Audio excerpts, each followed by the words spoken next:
রাসূল করিম সাল্লাল্লাহু আলাইহি ওয়াসাল্লাম আমাদেরকে বলছেন ইস্তিগফারের বিষয়ে। কোরআনেও আল্লাহ তাআলা আমাদেরকে বলছেন ইস্তিগফারের বিষয়ে। কোরআনের যে আয়াতটা আমরা তেলাওয়াত করেছি, এই আয়াতের সাথে একটা চমৎকার একটা ঘটনা আছে।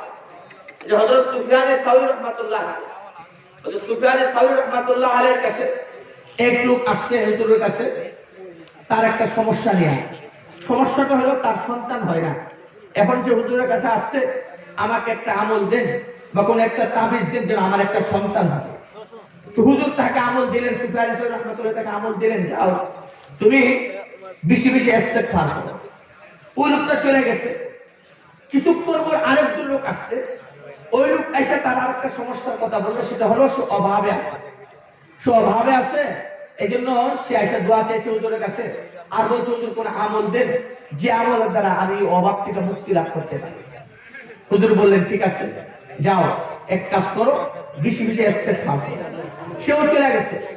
এরপর তৃতীয় আরেকজন লোক আসছে। উনি এসে চাইতেছে হুজুর বৃষ্টি হয় না, খরা বৃষ্টির কারণে এই গাছপালাগুলো এগুলো সব শুকায় সারকার হয়ে গেছে। গবাদি পশুগুলো খাবারের জন্য কোনো গাছ তরলতা পাচ্ছে না। এই কারণে গবাদি পশুগুলো মরার কাছাকাছি, আর মানুষ অনাহারে অর্ধহারের কারণে এগুলো একেবারে মরার কাছে কঙ্কালের মতো হয়ে গেছে। হুজুর এমন কোন আমল বলেন যে আমলের দ্বারা বৃষ্টি হয়, যাতে আমরা এই অবস্থা থেকে বাঁচতে পারি। হুজুর তাকেও বলে দিলেন, যাও ইস্তিগফার করো। তিনজনের তিনটা সমস্যা নিয়ে আসছে। একজন সন্তান হয় না, আরেকজনের অভাব, আরেকজন হলো বৃষ্টি হয় না। তিনজনের তিন সমস্যা নিয়ে আসছে। সুফিয়ান সাউরি রাহমাতুল্লাহ আলাইহি তিনজনকে আমল দিলেন, কি আমল? ইস্তিগফার করো। উনি তিনজন চলে যাওয়ার পরে সুফিয়ান সাউরি রাহমাতুল্লাহ আলাইহির খাদেম ওনাকে জিজ্ঞাসা করতেছে, হুজুর তিনজনের তিন বিষয় নিয়ে আপনার কাছে আসলো, আর আপনি তিনজনকে একটা আমল দিলেন, বিষয়টা কি বুঝলাম না। তখন হুজুর বলেন, শোনো, আমি যে আমলটা দিছি এটা তো আমার যে আমল না, এটা তো স্বয়ং আল্লাহ তাআলা কোরআনে কারিমে বলছেন।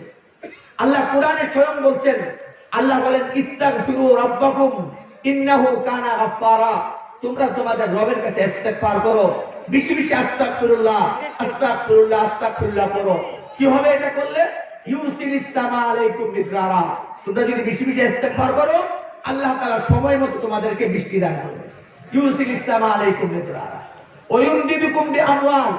অভাবে আসো, আল্লাহ তাআলা অভাব দূর করে দেবে। ইউমদিদুকুম বিআমওয়াল, আল্লাহ মাল দিয়ে সাহায্য করবে। তিন, কি হবে? আল্লাহ বলেন ওয়ুমদিদুকুম বিআমওয়াল ওয়া বানিন। সন্তান নাই, আল্লাহ তাআলা তোমাকে সন্তান দিবে। এরপর আল্লাহ বলেন ওয়ায়াজআল লাকুম জান্নাত, আল্লাহ তোমাকে সুন্দর বাগান দান করবে। ওয়ায়াজআল লাকুম আনহারা, এবং বাগানের সাথে নহর আল্লাহ তাআলা তোমাদেরকে দান করবে যদি ইস্তিগফার করো। ও ভাইরা আমার, সুফিয়ান সাউরি রাহমাতুল্লাহ আলাইহি বলেন, এটা তো আমার কথা না, সব আল্লাহর কথা। আল্লাহ বলে ইস্তিগফার করো, বৃষ্টি হয় না, সময় মতো বৃষ্টি দিব। ইস্তিগফার করো, অভাবে আসো, আমি অভাব দূর করে দেব। ইস্তিগফার করো, সন্তান হয় না, আমি আল্লাহ তোমাকে সন্তান দিব। বলেন তো সন্তান দেওয়ার মালিক কে? আল্লাহ। সন্তান দেওয়ার মালিক কে? আল্লাহ। আল্লাহ ছাড়া কেউ সন্তান দিতে পারে না। কিন্তু আমাদের সমাজে তো এমন কিছু কুসংস্কার আছে, সন্তানের জন্য পীরের কাছে যায়, সন্তানের কাছে বিভিন্ন মাজারে দেয়। আছে এমন কুসংস্কার? পীর বাবা সন্তান দেওয়ার ক্ষমতা আছে? মাজারে সন্তান দেওয়ার ক্ষমতা আছে? যদি এই ক্ষমতায় থাকতো, নবীরা কেন আল্লাহর কাছে সন্তান চাইছে? নবীরাই জাকারিয়া আলাইহিস সালামের সন্তান দরকার, আল্লাহর কাছে সন্তান চাইছে। ইব্রাহিম আলাইহিস সালাম সন্তান দরকার, আল্লাহর কাছে সন্তান চাইছে। নবীরা কেন আল্লাহর কাছে সন্তান চাইছে?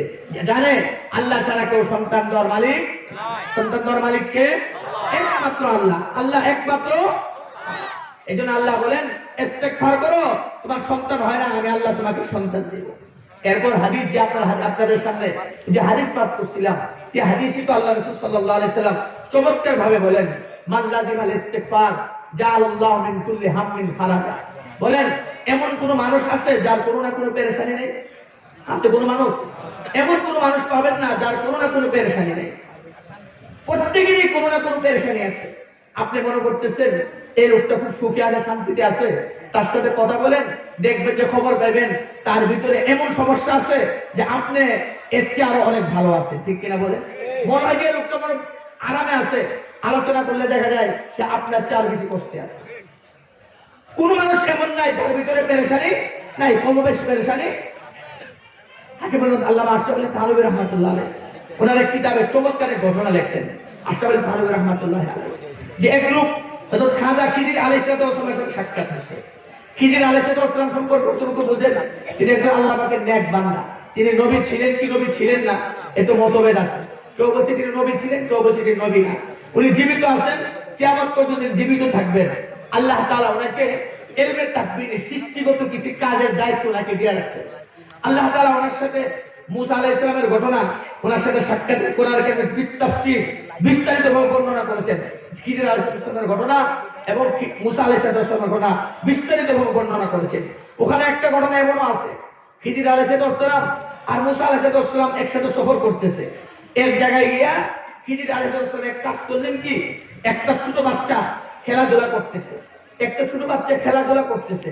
উনি করলেন কি, ওই ছোট বাচ্চাটাকে ধইরা গার বটকায়া বাচ্চাটাকে বাইরে ফেলছে। খিজির আলাইহিস সালাম এমন কাজ করছে। মুসা আলাইহিস সালাম এটা কি করলেন? এটা আপনি কি করলেন? একটা ছোট বাচ্চাকে আপনি হত্যা করে ফেললেন। তখন খিজির আলাইহিস সালাম বললেন, দেখো আপনার সাথে তো আমার কথা যে আমার কোনো কাজে আপনি এখন আপত্তি তুলবেন না। আপনি আপত্তি তুলছেন, যান, এখন আর আপনার সাথে আমার সম্পর্ক নাই। আপনার কথা আপনি যান, আমার কথা আমি যাই। তবে শুনেন, আমি এই কাজটা কেন করছি? এটা আমি করি নাই, এটাকে আমাকে আমার আল্লাহ করাইছে। কারণ আল্লাহ রাব্বুল আলামিন এই যে এই বাচ্চাটার মা বাবা নেককার, এই বাচ্চাটার মা বাবা নেককার। এখন এই বাচ্চাটা বড় হওয়ার পরে এটা নাফরমান হবে, তার মহাব্বতে পড়ে তার মা বাবা নাফরমান হয়ে যাবে। এই জন্য আল্লাহ তাআলা এই বাচ্চাটাকে নিয়ে আরেকটা বাচ্চা তাকে দিবে, যারা তাদের জন্য মা বাবার ফরমাবরদার হবে, আল্লাহ তাআলারও ফরমাবরদার বান্দা হবে। এই জন্য আল্লাহর নির্দেশনে এই কাজটা করছি। এটা আমি আমার নিজের থেকে করি। ও ভাইরা আমার, এখন এই যে আমাদের একটা কথা আমরা বলি, আল্লাহ যাহা করে ভালো করে, আল্লাহ যাহা করে ভালো করে। অনেক সময় আমরা মনে করি যে এই কাজটা হইছে, মনে খুব কষ্ট লাগে, এই কাজটা হইলো, এমনটা না হলে ভালো ছিল। আমাদের দৃষ্টিতে মনে হয় এমনটা না হলে ভালো ছিল, কিন্তু আল্লাহ জানেন যে এই কাজটার মধ্যে কল্যাণ, এই কাজটার মধ্যেই কল্যাণ। হাকিমুল উম্মত থানভীর আমাদের আরেকটা ঘটনা মনে পড়ছে। আমার কথা বুঝতেছেন আপনারা? আমি তো সুর দিতে পারবো না, কথার মধ্যে কিছু কথা বলতেছি, বুঝতেছেন তো? তো হাকিমুল উম্মত থানভীর আমাদের আরেকটা ঘটনা লেখছে যে একটু বাদশা, এক এলাকার বাদশা, শেখ দেশের বাদশা, সে শিকারে গেছে। শিকারে গিয়া তার সাথে আরেক বন্ধু ছিল, ওই বন্ধুকে সাথে নিয়ে সে শিকারে গেছে। শিকারে যাওয়ার পরে শিকারে করতে গিয়া এক পর্যায়ে সে পইরা পা ভাঙিয়ে ফেলছে। যখন পা ভাঙিয়ে ফেলছে, তার যে বন্ধুটা তাকে বললো, ইসমে বে খায়, এত কল্যাণ আছে, এত কল্যাণ আছে। বাদশার মেজাজ খারাপ হয়ে গেল, আমার গেল পা ভাঙিয়া, আর হে কইটার মধ্যে ভালো হয়েছে। এটা কি হয়? আপনার যদি পা ভাঙিয়ে যায় আর আপনার স্ত্রী যদি আপনার খুব ভালো হয়েছে, তখন আপনি কি করবেন? রাগ করবেন না? আমার কাছে পা ভাঙিয়া, সে খুব ভালো হয়েছে। এখন বাদশার কাছে পা ভাঙিয়া, এখন বাদশার বন্ধু তাকে কি বলে, স্ত্রী খাইবে, তার মধ্যে কোনো না কোনো কল্যাণ আছে। বাদশার রাগ উঠে গেছে, আসছে শিকার থেকে এলাকায়, নির্দেশে আইসা এখন নির্দেশ দিল, তার সিংহাসনে বসে নির্দেশ দিল, একে জেলখানায় দেয়, আমার দুস্তরে জেলখানায় দেয়। সে কত বড় দিব খারাপ, আমার সাথে থাকে আর আমার পা ভাঙিয়ে গেছে, আর সে বলে এটাতে নাকি ভালো, এটা নাকি ভালো হয়েছে, তাকে জেলখানায় দিছে। তাকে জেলখানায় দেওয়ার পরে তখনও ওই লোকটা বলে, স্ত্রী খাইবে, আমাকে তুমি জেলখানায় দিচ্ছ, এটার মধ্যে কোনো না কোনো কি আছে কল্যাণ? এটা তো কোনো না কোনো কল্যাণ আছে। আচ্ছা, এখন ঠিক আছে, 1 বছর পরে বাচ্চার পা ভালো হয়েছে। বাচ্চার পা ভালো হওয়ার পরে আবার সে বাচ্চা শিকারে গেছে। শিকারে যাওয়ার পরে এখন শিকারের পিছনে এবার একা একা গেছে, কারণ দোস্তরা তো জেলখানায় ঢুকে গেছে আগে, একা একা গেছে। এবার একা একা গিয়ে শিকার করতে গিয়া শিকারের পিছু দৌড়াইতে নিজ দেশ পার হইয়া অন্য দেশের সীমানায় ঢুকে গেছে। অন্য দেশের সীমানায় ঢুকে গেছে, মনে করেন বাংলাদেশের সীমানা পার হইয়া ভারতের সীমানা ঢুকে গেছে। এখন ওই দেশের লোকেরা তাকে ধরে ফেলছে, ওই দেশের পরে তাকে ধরে ফেলছে, ধইরা এখন বাদশার কাছে নিয়ে গেছে। ওই দেশের আবার একটা নিয়ম ছিল, এরা বছরে একদিন এদের দেবতার নামে একটা সুশ্রী সুতাম দিয়ে একটা যুবককে তারা বলি দেয়। এখন এই কয়েকদিনের ভিতরে তাদের ওই বলি দেওয়ার কথা। এখন বাদশার কাছে নিয়ে দেখে, উনি তো এক এলাকার বাদশা, চেহারা দেখতে তো খুব সুশ্রী এবং সুতাম দিয়ে, বলতেছে বাদশা ভালো হয়েছে, ওই যে আগামী মাসের 1 তারিখ যে আমাদের ওই যে যুবক বলি দেওয়ার কথা, একে বলি দিয়ে দিলে আমাদের কাউকে বলি দিতে হবে না। বাদশা বলো ঠিক আছে, তাহলে তো এটাই ঠিক আছে, ভালো কথা। এখন সিদ্ধান্ত হইলো বাস তাকে বলি দিবে। এখন বলি সিদ্ধান্ত হয়েছে, তাকে নিয়ে যাচ্ছে জেলখানার দিকে নিয়ে যাচ্ছে, নির্ধারিত তারিখে বলি দিবে। যাওয়ার সময় দেখে তাকে খোলাই হাঁটে, ওই যে পা যে আগে ভেঙে ফেলছে, খোলাই হাঁটে। এখন কিরে খোলাই হাঁটে, তুই ভালো করে হাঁট, আমার তো পা ভাঙ্গা, ভালো করে হাঁটতে পারি না। আরে পা ভাঙ্গা, এখন তাহলে তো বাদশা বলে না, তাহলে তো তাকে বলি দেওয়া যাবে না, কারণ দেবতার নামে বলে দিতে হবে কাকে? নিখুঁত লোককে। এর কিন্তু খুঁত আছে, দোষ আছে, একে বলে দিলে তো দেবতা খুশি হওয়ার পরিবর্তে দেবতা কি হয়ে যাবে? নারাজ হয়ে যাবে। এই জন্য এখন বাদশা না, এর জন্য তো খুঁত আছে, পায়ে ব্যথা, পা ভাঙ্গা, একে বলে দিলে দেবতা খুশি হবে না, একে ছেড়ে দেবে। এটা ছেড়ে দিছে। এখন বলুন তো, গত বছরের পাওয়া ভাঙ্গা না, তার জন্য ভালো হয়েছে না খারাপ হয়েছে? ভালো হয়েছে না খারাপ হয়েছে? এই জন্য অনেক সময় আমাদের খুব ছোটখাটো বিপদ আপদ আসে, আমরা পেরেশান হয়ে যাই, কিন্তু ছোট বিপদটা দিয়া আল্লাহ তাকে বড় বিপদ থেকে বাঁচাইবে, ঠিক কিনা বলেন? এই জন্য আল্লাহ বলেন, বান্দা তুমি তো বুঝো না, অনেক সময় আমি তোমাদেরকে এমন কিছু কাজ তোমাদের সামনে আসে যেটাকে তোমরা মনে করো কল্যাণ, কিন্তু আমি দেখি এটা তোমাদের জন্য কল্যাণ না, এটা তোমাদের জন্য ক্ষতি। এই জন্য আল্লাহ কখনো ছোট বিপদ দিয়ে আমাদেরকে বড় বিপদ থেকে বাঁচায়, ঠিক কিনা বলেন? ওই যে তার পা ভাঙ্গা গেছে, পা ভাঙ্গা বিপদ দিয়া আল্লাহ তাকে হত্যা থেকে বাঁচাইছে। আর যদি পা না বাঁধতো তাহলে আজকে চিঠি বলি হয়ে যেত, ঠিক কিনা বলেন? এই জন্য আমাদের বুঝতে হবে, অনেক সময় আমরা বুঝি না, না বোঝার কারণে পেরেশান হয়ে যায়। হাই, এই বিপদ আসছে, কি জন্য পেরেশান হয়ে যায়, আমার উপরে তোমার বিপদ আসলো। সবর করেন, ধৈর্য ধরেন, আর মনে করেন এটার মধ্যে আল্লাহ কোনো না কোনো খায়ের রাখছে, আর কল্যাণ রাখছে বিধে আল্লাহ এটা দিছে। কারণ আল্লাহর কোনো কাজ কল্যাণ থেকে খালি না, আল্লাহর কোনো কাজ কল্যাণ থেকে খালি না। ও ভাইরা আমার, এবার তো তাকে ছেড়ে দিল, এখন সে নির্দেশে গেল, নির্দেশে গিয়ে এখন বুঝাইছে আমার দুস্থ যে গত বছর পাও ভাঙ্গার সময় কইছিল, তাতেও কোনো না কোনো খায়ের আছে, কল্যাণ আছে ঠিকই। এখন তো দুস্থের আমি নিরপরাধ, তাকে জেল খাটাইলাম, এখন নিজে আবার দুস্থকে জেলখানা থেকে বের করা, দুস্থকে জেলখানা থেকে বের করে আনলো, বের করে আনার পরে দুস্থকে জেলখানা থেকে বের করে আনলো, বের করে আনার পরে এখন দুস্থের উপর দুস্থ, তুমি তো বলছিলে একটা খায়ের আছে পা ভাঙ্গার মধ্যে, ঠিকই আজকে তো এই পা ভাঙ্গার কারণে সাক্ষাৎ মরণ টিকা বেঁচে আসছে, অবশ্যই তাদের খায়ের ছিল। কিন্তু দুস্থ এখন প্রশ্ন হইলো, তোমাকে তো জেলে দিলাম, তোমাকে জেলে দেওয়ার সময় তুমি বললা ইসলামী খায়, তাতেও কল্যাণ আছে, তো তোমাকে জেলে দিলাম, এটার মধ্যে কি খায়, এটার মধ্যে কি করলাম? আমি না আমার কি করলাম সেটা বুঝে আসলো আমার, কিন্তু তোমাকে যে আমি জেলে দিলাম তখনও তুমি বললা তাতেও কোনো না কোনো কল্যাণ আছে, এটাতে কি কল্যাণ ছিল? এবার উনি বলল, জাহাবার এটা তো স্পষ্ট, কারণ আমাকে যদি তুমি জেলে না দিতা তাহলে আজকে তোমার সাথে আমিও স্বীকার করতে যাইতাম, আর আমি স্বীকার করতে গেলে তোমারও ধরতো আমারও ধরতো, তো তোমার না পাও ভাঙ্গে তুমি বাচ্চা যেটা, আমার তো আর পাও ভাঙ্গে ছিল না, আমাকে বলি ঠিক কিনা? তাহলে দেখা গেল যে সে যে জেলে যাওয়া এটা তো কল্যাণ, তার পাও ভাঙ্গে এটা তো কি কল্যাণ। এটাই আল্লাহ বলে, আসা আন তাকরাহু শাইআ ওয়া হুয়া খায়রুল লাকুম ওয়া আসা আন তুহিব্বু শাইআ ওয়া হুয়া শাররুল লাকুম। বহু বিষয় এমন আছে যেটাকে তোমরা মনে করো তোমাদের কল্যাণ, কিন্তু আসলে এটা তোমাদের জন্য ক্ষতি। আবার কিছু বিষয় এমন আছে যেগুলোকে তোমরা মনে করো তোমাদের জন্য অকল্যাণ, কিন্তু আসলে এটার মধ্যে তোমাদের জন্য রয়েছে কল্যাণ। কারণ আল্লাহ তো আমাদের রব, ঠিক কিনা বলেন? আল্লাহ তো আমাদের রব, আমাদের প্রতি তো আল্লাহ দয়া মায়া, মা বাবার সন্তানের যতটুকু দয়া মায়া তার চেয়েও বেশি, ঠিক কিনা? না মা বাবার চেয়ে কম আল্লাহর মায়াটা? মা বাবার চেয়ে বেশি না কম? কতটুকু বেশি? হাদিস শরীফে আসছে যে আল্লাহ তাআলার 100 রহমত, 100 দয়া, 100 দয়ার এক ভাগ, 100 মধ্যে একটা সারা দুনিয়ার সকল মাখলুকাতের মধ্যে ভাগ করে দিয়েছে, আর 99 ভাগ আল্লাহর কাছে রয়ে গেছে। এখন এক ভাগ দয়া সারা দুনিয়ার সকল মাখলুকাতের মধ্যে ভাগ করে দিছে, আর এটাই মা সন্তানকে নিজের জানের চেয়ে বেশি মহব্বত করে। আর আল্লাহ তাআলার দয়া কি পরিমাণ? আল্লাহ তাআলা বলেন 99 ভাগ দয়া আমার কাছে রয়ে গেছে। তাহলে বান্দার প্রতি আল্লাহর দয়াটা কত? এই জন্য আল্লাহ তো আমাদের প্রতি দয়ালু, মা বাবার চেয়েও বেশি দয়ালু। এই জন্য অনেক সময় আমরা কেমন কিছু চাই যে চাওয়াটা আসলে আমাদের জন্য কল্যাণ না। আল্লাহ বুঝে, হে তো চাইতেছে, বাচ্চা মানুষ চাইতেছে, বুঝে না এটা তো তার কল্যাণ না, এই জন্য এটা না দিয়া অন্যটা তাকে দিই। ছোট বাচ্চা, আপনার ছোট বাচ্চা নিউমোনিয়া হয়েছে, শীতের রাতে সে এখন আপনার কাছে আইসক্রিমের জন্য বাইরে যাচ্ছে, এখন আমাকে আইসক্রিম এনে দেবো, আইসক্রিম দিতে হবে। সে যতই কাঁদুক আপনার তাকে আইসক্রিম দিবে। যে বাচ্চাটা নিউমোনিয়া হয়েছে, শ্বাসকষ্ট রোগ, এই বাচ্চা যতই কান্দুক আপনার শীতের রাতে আইসক্রিমের জন্য আপনি দিবেন তাকে? এই না দেওয়া এটাকে আপনার দয়া পরিপন্থী? আপনার বাচ্চার প্রতি আপনার দয়া নাই?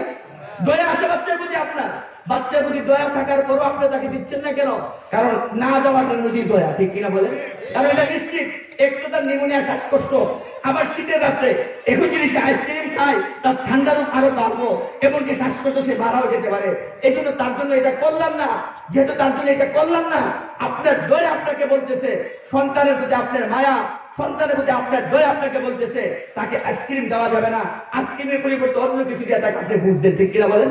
ঠিক তদ্রুপ পাবে বান্দা তো আল্লাহর কাছে অনেক কিছু চায়, আল্লাহ আমাকে এটা দাও, আল্লাহ আমাকে ওইটা দাও, কিন্তু আল্লাহ দেখে যে আমার আব্দা আমার কাছে যে বিষয়টা চাইতেছে এই বিষয়টা বান্দার জন্য কল্যাণ কিনা। আল্লাহ যখন দেখে এটা তো বান্দার জন্য কল্যাণ না, তখন তো বান্দা তুই তো চাইতেছিস ছোট বাচ্চার মতো অবুধ বুঝুস না এটা তোর ভালো আছে না মন্দ আছে, আমিও দেখতেছি এটা তোর জন্য ভালো নাই, এটা তোর জন্য ক্ষতি, এই জন্য বান্দা তোকে এটা দিলাম না, তার পরিবর্তে তোকে অন্য বিষয় তোকে দিয়ে দিলাম।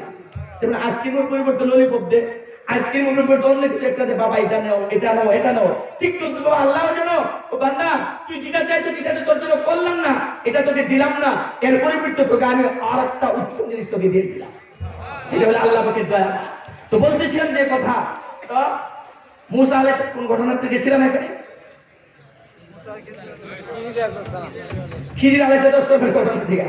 তো খিজির আলাইহিস সালামের ঘটনা, তো খিজির আলাইহিস সালামের ঘটনা এখানে বুঝাই দিল আল্লাহ তাআলা যে অনেক বিষয় দেখতে দেখা যায় যে বিষয়টা তার জন্য অকল্যাণ, কিন্তু আসলে এটা তার জন্য কল্যাণ।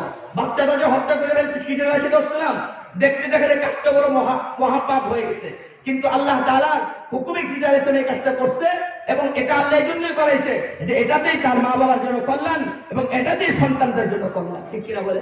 তো বলতেছিলাম যে কথা, খাজা খিজিরের সাথে এক লোকের সাক্ষাৎ হয়েছে।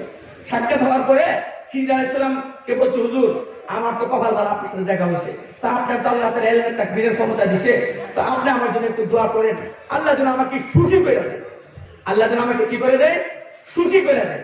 এবার ঠিক আছে, খিজির আলাইহিস সালাম বলেন ঠিক আছে আমি তোমার জন্য দোয়া করবো তোমাকে সুখী করা, তবে এর আগে তুমি আমাকে একটা মডেল দেখাই দাও, নমুনা দেখাই দাও, তুমি কার মতো হতে চাও, বলো তুমি কার মতো হতে চাও।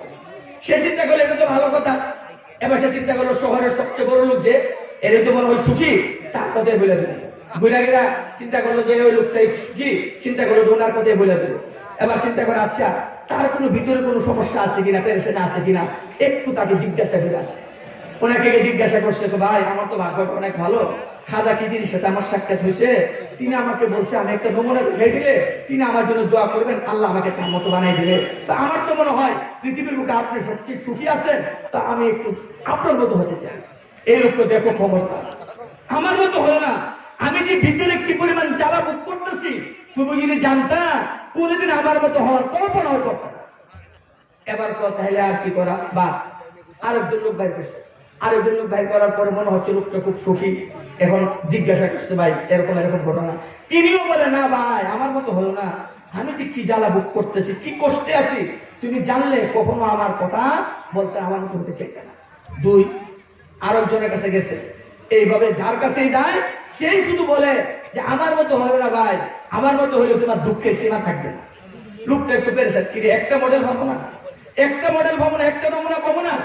আরেকজন গিয়া পাইছে, দেখে বিশাল বড় বাড়ি, আলিশান বিল্ডিং, সামনে বাগান বাড়ি, ছোট ছোট আপনার আপনার ছোট ছোট বাচ্চারা, আপনার খুব সুন্দর ফুটফুটে শিশু বাচ্চারা তারা খেলাধুলা করতেছে, আর উনি আরামে চেয়ারে বসে বসে হাসি খুশি করতেছে। মনে হলো এই লোকটাই সবচেয়ে সুখী। ওনাকে গিয়া বললো, বা একবার চিন্তা করে যে এই লোকটার মতো হোক, খিজিরকে বলবো আমাকে এর মতো বানাই হওয়ার দোয়া করে। জিজ্ঞাসা করার দরকার নাই, কারণ জিজ্ঞাসা করলেই বেশ লাগে, দাঁড়িয়ে জিজ্ঞাসা এখন আমার মতো হয় না, জিজ্ঞাসা করার দরকার নাই, জিজ্ঞাসা করলেই বেশ লাগে। জিজ্ঞাসা করতাম না, ডাইরেক্ট গিয়ে বলবো আমার মতো হওয়ার জন্য দোয়া করে দেয়। আবার চিন্তা করে না, যদি লোকটার ভিতরে কোনো সমস্যায় থাকে আর উনি দোয়া করার যদি ওই সমস্যা আমার উপরে আইসা পড়ে, তখন তার বিপদে পড়ে যাবো, একটু জিজ্ঞাসায় ফিরে দেবে। এক পা আগা দুই পা পিছা, এক পা আগা দুই পা পিছা, শেষ পর্যন্ত সিদ্ধান্ত নিল একটু জিজ্ঞাসা করে। তা আগে গিয়ে সালাম দিয়ে জিজ্ঞাসা করলো, ভাই কেমন আছেন, ভালো আছেন? আমার কপালটা তো অনেক ভালো, খাজা খিজিরের সাথে আমার দেখা হয়েছিল, ওনার কাছে আমি দোয়া চাইছিলাম, উনি যেন আমার জন্য দোয়া করে আল্লাহ যেন আমাকে সুখী করে দেয়। তো এখন আমাকে উনি একটা মডেল দেখাইতে দিচ্ছে, অনেক ঘোরাঘুরি করলাম, এখন মনে হচ্ছে আপনি সত্যি সুখী, তো আমি আপনার কথাই বলে দিই। উনি তো খবরদার সাবধান, আমার মতো হলো না, আমার মতো হলো না, আমার মতো হলে বিপদ পারবো কমবো না, আমার মতো হলো না। কি কোন আপনি আপনার কত বিশাল আলিশান বাড়ি, আপনার কত বিশাল বড় বাড়ি, আবার বিশাল অট্টালিকা, এরপরে হুট করে শিশুরা আপনার সামনে কত সুন্দর খেলাধুলা করতেছে, আর আপনি বলতেছেন আপনি অসুখী। আমি যে কি পরিমাণ অসুখী আছি, কি পরিমাণ কষ্টে আছি, থাকতে হইলে আজকের রাত্রটা আমার সাথে থাকো, বুঝতে হইলে আজকের রাত্রটা আমার সাথে থাকো। ঠিক আছে, ঠিক আছে। উনি রইলেন রাতের বেলা। রাতের বেলা খাওয়া দাওয়া হলে এশারের পরে, এশারের পরে খাওয়া দাওয়া হওয়ার পরে বাংলা ঘরে মেহমানের জন্য বিছানা করছে। এখন যেখানে বাড়ির মালিক ও বাংলা ঘরে শুনতেছে। উনি বলতেছে হুজুর, উনি বলতেছে ব্যাপার কি? আপনি বাড়ির মালিক, আপনি বাড়ির ভিতর বাড়িতে যাবেন না, আপনি এখানে বাইরে এখানে থাকবেন, আপনার সাথেই থাকবো। আমি যে এখানেই থাকি, ভিতরে যেতে পারি না। কি বলেন আপনি ভিতরে যেতে পারেন না? ভিতরে যেতে পারি না কেন? শোনো ঘটনা, শোনো ঘটনা কি। ঘটনা হলো, আমি এক সময় আমার স্ত্রীকে খুব মহব্বত করতাম, খুব ভালোবাসতাম। এত মহব্বত করতাম, এত ভালোবাসতাম, তাকে ছাড়া আমি বাঁচবো না এবং তাকে ছাড়া আমি কোনো কল্পনাই করতাম না। এক পর্যায়ে আমার স্ত্রী খুব অসুস্থ হয়ে পড়ছে, এমন অসুস্থ যে একবারে মরণাপন্ন অবস্থা, মারা যাবে যাবে অবস্থা। এই সময় আমি তার কাছে বসে বসে কাঁদতেছি, স্ত্রীর মহব্বতে, স্ত্রীর ভালোবাসায় কাঁদতেছি। এই যে কাঁদতেছি, এই সময় আমার স্ত্রী আমাকে বলে, এখন তো আমার কাছে বসে বসে কাঁদতেছে ঠিকই, আমি মরলে তো আমাকে কবর দিয়ে আইসা আবার এই ঘরে আর একজন বউলিয়া ভর্তি করবা। মেয়েরা যেমন বলে, এখন এই কথা বলার পরে তো তুমি কি বলো? এটা কি সম্ভব? তুমি মারা যাওয়ার পর আমি আর কোনো বিবাহই করবো না, তোমাকে আমি এত মহব্বত করে এত ভালোবাসি, তুমি মারা যাওয়ার পর আমি আর কোনো বিবাহই করবো। তাহলে বিশ্বাস হয় না। কত পুরুষ এরকম কথা বলে, বিশ্বাস হয় না। যখন স্ত্রী বিশ্বাস করে না, চিন্তা করলাম স্ত্রী মরণাপন্ন অবস্থায়, এই সময় সে আমার উপর অবিশ্বাস নিয়ে যাবে, সে মারা যাবে আর আমার উপর অবিশ্বাস নিয়ে যাবে। এই জন্য হাসপাতালে গিয়া পুরুষাঙ্গকে অপারেশন করাইয়া পুরুষাঙ্গটা হাতে আই না স্ত্রীর সামনে রাখলাম। দেখো, আমি যে তোমাকে বলছি তুমি মারা যাওয়ার পরে আমি আর বিবাহ করবো না, দেখো বিবাহের কাজ শেষ করে আসছি, পুরুষাঙ্গ অপারেশন করে নিয়ে আসছি, আমার আর তোমার করে বিবাহের দরকার হবে না, তো তুমি শান্তিতে মৃত্যুবরণ করো। আল্লাহর কি কুদরত! এই তো ঘটনা ঘটলো, আমি পুরুষাঙ্গ অপারেশন করাই ফেললাম। এরপরে কি ঘটলো? এখন দেখি স্ত্রী আর মরে না, স্ত্রী আস্তে আস্তে সুস্থ হওয়া শুরু হয়েছে। এখন যে স্ত্রীকে শান্তি দেওয়ার জন্য অপারেশন করাইলাম, যে সে শান্তিতে মারা যাবে, এখন থেকে স্ত্রী আর মরে না, স্ত্রী এখন আস্তে আস্তে সুস্থ, সুস্থ হয়ে সে পরিপূর্ণ সুস্থ হয়ে গেছে। এখন স্ত্রী তো সুস্থ হয়েছে, সে পূর্ণ যুবতী। এখন আমি তো অপারেশন করাইয়া এখন আর তার হক আমি আদায় করতে, এখন আমি তার হক আদায় করতে পারি না। এখন সে বাধ্য হইয়া আমার বাড়ির চাকর বাকরদের সাথে অপকর্ম ফেরা এই সমস্ত পোলাপান গুলো তোলাইছে। রাতের বেলা আমার কামরা, আমার বাড়িতে, আমার ঘরের ছাদের নিচে আমি পাশের কামড়ে শুয়ে থাকি, আর আমার বউ আমার কর্মচারীর সাথে রাত্র কাটায়। এবার বুধ আমি কি পরিমাণ সুখী আছি। সুখী আছে লোকটা, খুব লোকটা খুব সুখী আছে। এই জন্য বলতেছিলাম যে পেরেশানি মানুষ, প্রত্যেকটা মানুষ আপনি খবর নিয়ে দেখেন, যার সাথে কথা বলবেন আপনি মনে হবে আপনি আরামে আছেন, সে অনেক কষ্টে আছে। এমনি দেখতে দেখায় মনে হয় সে কোনো পেরেশানিতে আছে, সে কোনো আরামে আছে। খুব হ্যাঁ আমার তো বলতেছিলাম যে কথা, হাদিস শরীফে রাসূল করিম সাল্লাল্লাহু আলাইহি সাল্লাম বলেন, ইস্তেগফারের তিনটা উপকারিতা। কয়টা উপকারিতা? তিনটা উপকারিতা। এক নম্বর উপকারিতা হলো জাআলাল্লাহু মিন কুল্লি হাম্মিন ফারাজা। ইস্তেগফার করার দ্বারা আল্লাহ তাআলা সব ধরনের পেরেশানি আল্লাহ তাআলা দূর করে দেন। যে বেশি বেশি ইস্তেগফার করবে আল্লাহ তার পেরেশানি দূর করে দেবে। মান লাজিমাল ইস্তেগফার, মুহাদ্দিসিন কেরামগণ বলেন মান লাজিমা আই মান আকসারাল ইস্তেগফার, যে বেশি বেশি ইস্তেগফার করবে। বেশি পরিমাণ কত? বেশি পরিমাণ কত? মুহাদ্দিসিন কেরামগণ বলেন কমপক্ষে 1200। 1200 হলো বেশি, 1200 হলো বেশি। কমপক্ষে প্রত্যেকদিন 1200 বার ইস্তেগফার, আস্তাগফিরুল্লাহ আস্তাগফিরুল্লাহ আস্তাগফিরুল্লাহ, এইভাবে যে ইস্তেগফার করবে আল্লাহ রাসূল বলেন জাআলাল্লাহু মিন কুল্লি হাম্মিন ফারাজা, আল্লাহ তাআলা সকল পেরেশানি থেকে তাকে উদ্ধারের ব্যবস্থা করে দিবেন। দুই নম্বর বিষয়, দুই নম্বর উপকারিতা, ওয়া জাআলাল্লাহু মিন কুল্লি যায়্যিকিন ফারাজা, এবং আল্লাহ তাআলা সকল বিপদ থেকে, যায়্যিক বলা হয় এমন বিপদ, যে বিপদ আমরা বলে থাকি না ভাই দেয়ালে পিঠ থেকে গেছে, এমন বিপদে আছি। আল্লাহ রাসূল বলেন এই ধরনের বিপদ, যে বিপদে দেয়ালে পিঠ থেকে যায়, এমন বিপদ থেকে আল্লাহ তাআলা উদ্ধারের ব্যবস্থা করে দিবেন ইস্তেগফার বেশি বেশি করার দ্বারা। তিন নম্বর লাভ হলো ওয়ায়ারযুকু মিন হাইসু লা ইয়াহতাসিব, এমন জায়গা থেকে আল্লাহ তাআলা রিজিকের ব্যবস্থা করবেন যা আপনার কল্পনায়ও ছিল না। ওয়ায়ারযুকু মিন হাইসু লা ইয়াহতাসিব, এমন জায়গা থেকে রিজিকের ইন্তজাম করবেন যা আপনার কল্পনাতেও ছিল না। হাদিসে ছোট্ট একটা ঘটনা আছে, এটা বলে আমি আলোচনা শেষ করব যেহেতু আমার সময় শেষ বলা হয়েছে। হাদিস শরীফ আছে, এক সাহাবী আল্লাহ রাসূলের কাছে গেছে, গিয়ে বলতে ইয়া রাসূলুল্লাহ, ঘরে অনেক পরিবার, আল আওলাদ অনেক, দুই বাচ্চা অনেক, কিন্তু কয়েকদিন যাবত আমার কোনো কাজ নাই, আর না থাকার কারণে ঘরে আমি কোনো বাজার নিতে পারি না, ঘরের লোকরা অনাহারে অর্ধাহারে আছে, হুজুর কোন একটা ব্যবস্থা করে। আল্লাহ রাসূল তাকে বললেন যাও ইস্তেগফার করো, বেশি বেশি ইস্তেগফার করো। তো সাহাবীর আল্লাহ রাসূলের কথা তো তার উপর মনোযোগ দিয়ে শুনতেন, কোন হুকুম দিলে যার দিনে করতেন না, শুধু এক জায়গায় মসজিদে গিয়ে বসা আস্তাগফিরুল্লাহ আস্তাগফিরুল্লাহ আস্তাগফিরুল্লাহ ইস্তেগফার করতে লাগলেন। এই ইস্তেগফার করতেছে এক দীর্ঘক্ষণ ইস্তেগফার করার পরে ওনার পেশাবের প্রয়োজন হয়েছে। কিসের প্রয়োজন হয়েছে? পেশাবের প্রয়োজন হয়েছে। এবার যখন পেশাবের প্রয়োজন হয়েছে, পেশাব করতে জঙ্গলে গেছে। তখন তার এখনকার মতো টাইলস করা বাথরুমের ব্যবস্থা ছিল না, ইস্তেঞ্জা করতে হলে জঙ্গলের ভিতরে বনে জঙ্গলে যেতে হতো। তিনি জঙ্গলে গেছে ইস্তেঞ্জা করতে, পেশাব করতে বসছে, পেশাব করতেছে, দেখে সামনে একটা ইঁদুরের গর্ত। ওই গর্তে একটা ইঁদুর বাইরে আইছে, তার মুখে একটা স্বর্ণ মুদ্রা। ওই স্বর্ণ মুদ্রাটাই নিয়ে লোকটার সামনে রাখছে। সামনে রেখে ইঁদুরটা আবার গর্তের ভিতরে গেছে। লোকটা পেশাব করতেছে, বসে বসে কাণ্ড দেখতেছে। ইঁদুরটা আরেকটা স্বর্ণ মুদ্রা নিয়েছে। এভাবে একে একে 14টা স্বর্ণ মুদ্রা আইনা রাখছে। কয়টা? 14 স্বর্ণ মুদ্রা, 14টা স্বর্ণ মুদ্রা আইনা রাখছে। এর মাঝে ওই লোকের পেশাব করা শেষ, সাহাবীর পেশাব করা শেষ।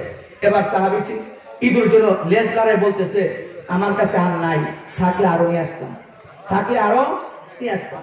এবার সাহাবী 14টা স্বর্ণ মুদ্রাকে একসাথে করে নিয়ে রাসূলের কাছে আসছে।